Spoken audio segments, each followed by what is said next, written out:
नमस्कार मित्रांनो, आजचा माझा स्वयंपाकाचा प्लॅन एकदम खास. दुधी भोपळ्याचे धपाटे. सगळं साहित्य एकत्र केलं. दुधी भोपळा किसून घेतला, कोथिंबीर मिरची घातली, पीठ मसाला मिक्स करून पीठ मळून रेडी केलं.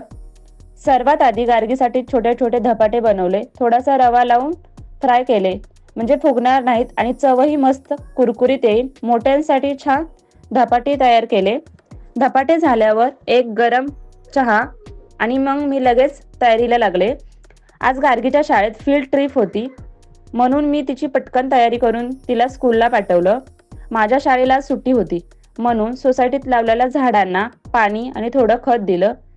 नंतर नेहमीप्रमाणे कोचिंगला गेले आणि परत आल्यावर गार्गीचा होमवर्क घेतला.